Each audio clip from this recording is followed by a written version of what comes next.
에어라낙입니다. 아침 8시부터 내리기 시작한 비가 이제는 제법 추적추적 내리고 있어요. 이건 봄비라고 해야 되나요? 아니면 여름은 아니죠. 봄비죠. 봄을 맞이하는 비는 아니겠으나 어쨌든 봄비라고 하고 싶네요. 여름은 보통 5월 중순? 6월? 제가 너무 봄에 대해서 장기로 잡았나요? 저는 사실 가을이 굉장히 길어요. 왜냐하면 가을을 좋아하거든요.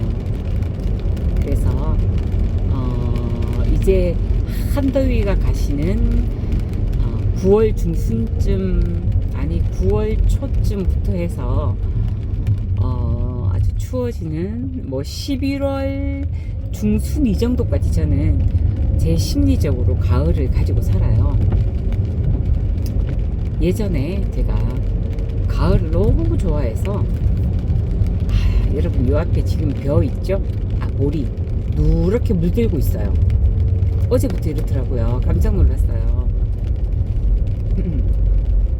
가을을 너무 좋아해서 친구들이 항상 가을 되면 전화가 와서 그래요. 지금은 가을 안 타니? 요즘엔 가을 안 타니?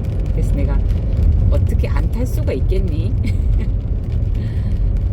보통 이렇게 봄이 여자의 계절이고 가을은 남자의 계절이라 그래서 여자들은 봄에 싱숭생숭 이렇게 마음이 그렇고 남자들은 또 가을에 그렇다고 하잖아요. 근데 저는 예전에는 봄은 아무렇지도 않았어요. 근데 가을을 유독 심하게 타가지고 마음앓이를 좀 많이 했던 것 같아요. 특히 그 가을에 불어오는 그 바람 느낌 있잖아요. 여러분들도 가끔씩 바람을 이렇게 탁 받으면 이거 여름 끝자락의 바람이다, 겨울 끝자락의 바람이다, 봄이 오고 있는 바람이다, 이런 느낌 있으시잖아요. 근데 그 가을에 불어오는 바람은 굉장히 많은 것들을 품고 있어요.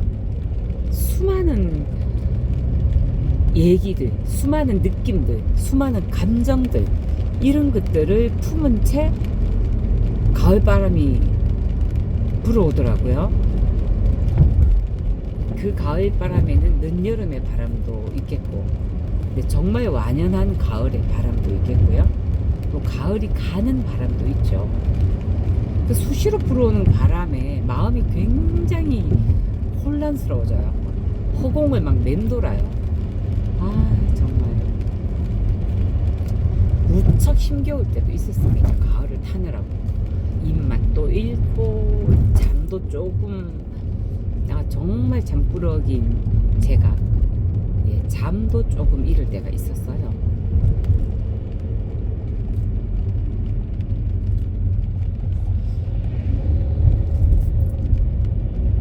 그래서 빨리 가을아 지나가라 이러고 입은 그렇게 말하는데요, 제 심리적인 마음은 가을을 굉장히 오래 붙들고 있는 거예요. 아마 봄, 여름, 겨울을 살면서 이렇게 판도라의 상자처럼 안에 감추어 두었던, 꽉꽉꽉 눌러 두었던 그런 감정과 무의식과 생각들이 가을에 다 폭발하는 게 아닌가. 그래서 그 무의식의 자유로움이 있거든요. 의식된 어감 말고. 그러니까 그런 것들이 싫지는 않았겠죠. 또 그런 것들이 있어야 제가 이제 삶의 균형을 맞추면서 살아갈 수도 있고요. 그래서 그런지 심리적으로 가을을 굉장히 오래 붙들고 있어서 저에게 요즘에는 한국에 봄과 가을이 없다라고 하잖아요. 그렇지만 저는 에어라낙의 가을은 아주 깁니다. 제주도에 와서는 워낙 이제 시각의 변화가 다양하니까 봄에 바뀌어지는 것들이 너무나 많잖아요. 색채가 변하고 있고 향기가 변하고 있고 하늘이 변하고 감각들이 계속 변하니까 봄에 대해서도 되게 민감해지는 것 같은데 도시에는 사실 그렇지 않잖아요. 도시에는 봄을 느끼기가 겨울보다는 낫지만 그냥 뭐 만들어진 공원에서 또 길가에 심겨진 그 화단에 뭐 나무들이나 꽃들이나 이런 거, 그리고 중앙 분리대에 심겨져 있는 철쭉, 뭐 연산홍 이런 것들에서 봄을 느끼게 되죠. 지금처럼 대자연에서 그런 걸 느끼는 건 아니잖아요. 그래서 아무래도 좀 축소가 되지 않나, 그런 감정이나 이런 것들이, 그런 생각이 들더라고요. 얼마 전에 제가 그저께 친한 친구의 딸과 통화를 했어요. 그 딸이 미국 가 있는데 굉장히 영재예요, 이 집의 아이들은. 근데 이제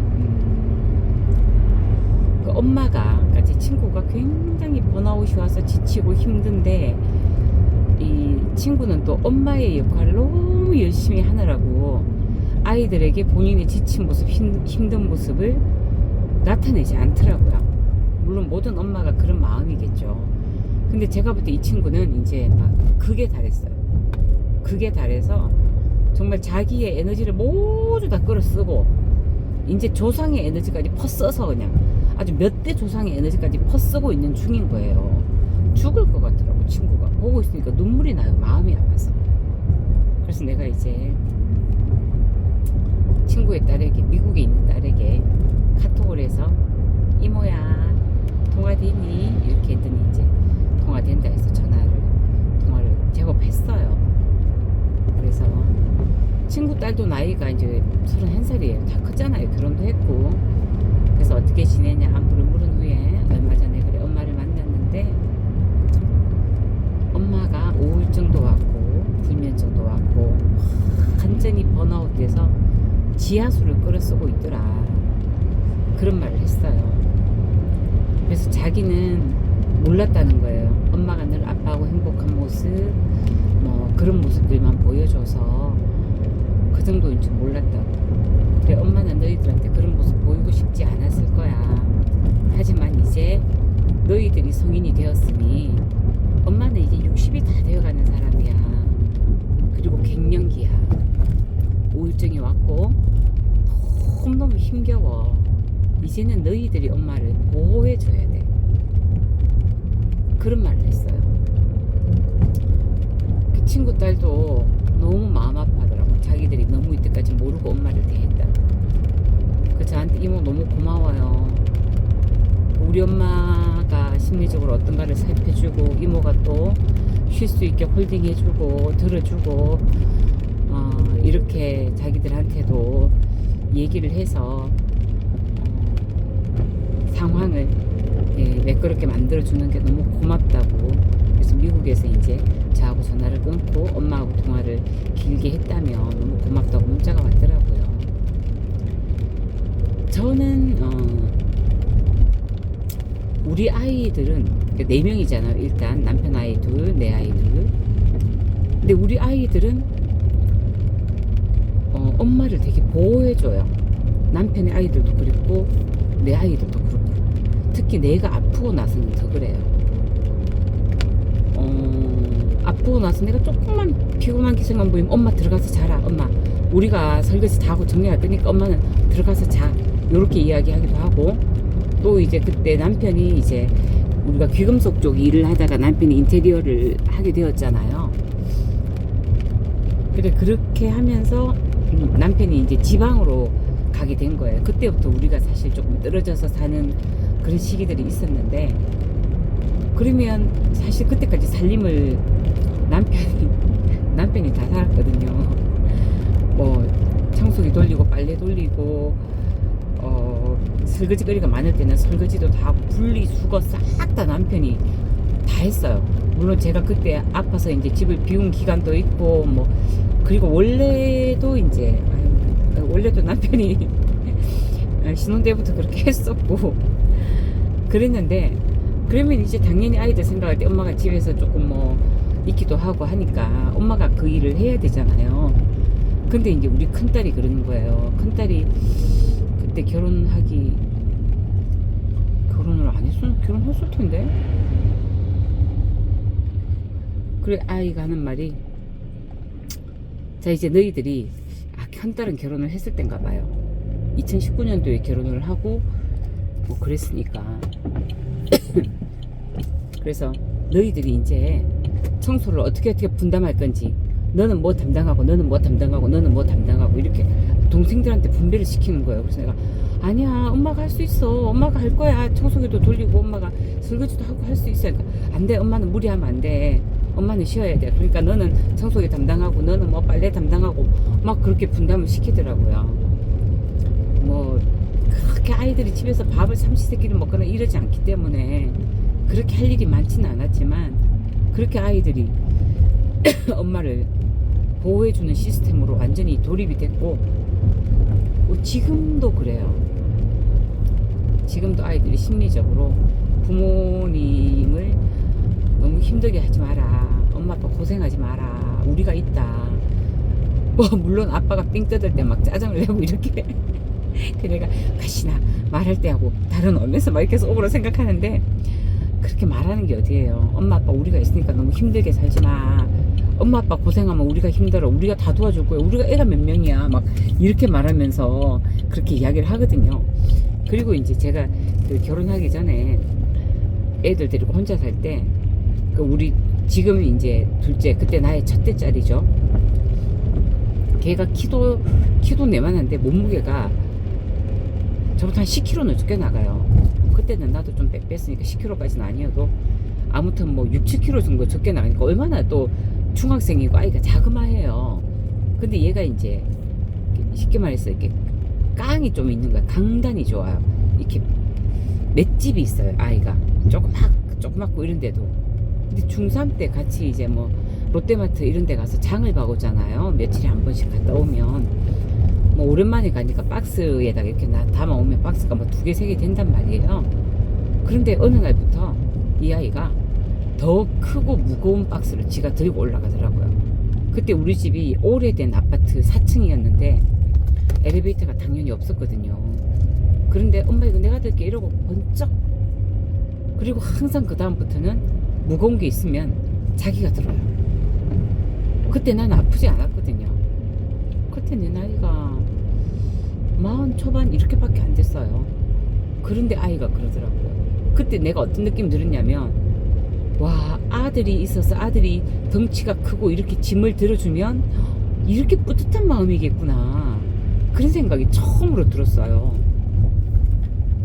물론 지금도 우리 그 막내가 굉장히 빼빼하다고 했잖아요. 키가 167에 뭐 몸무게 47kg 뭐 이렇게 나가는데도 항상 무거운 건 자기들이 들어요.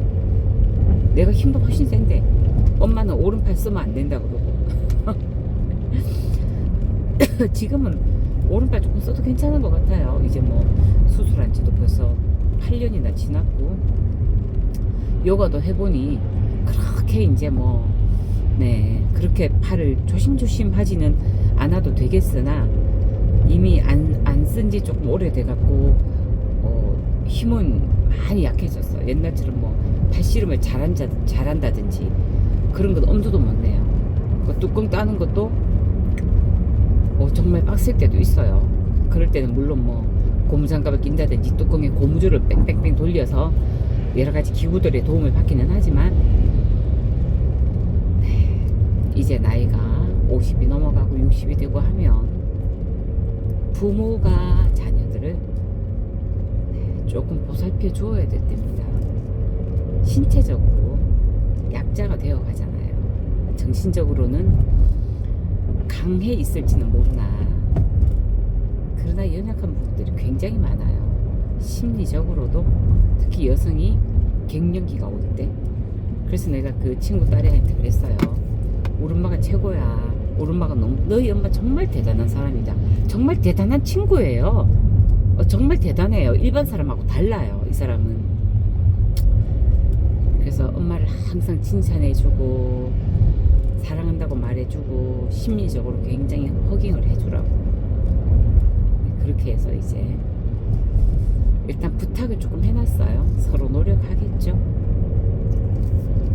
수다 뜨는 사이에 저는 목적지에 도착했습니다. 자, 비 비 오는 금요일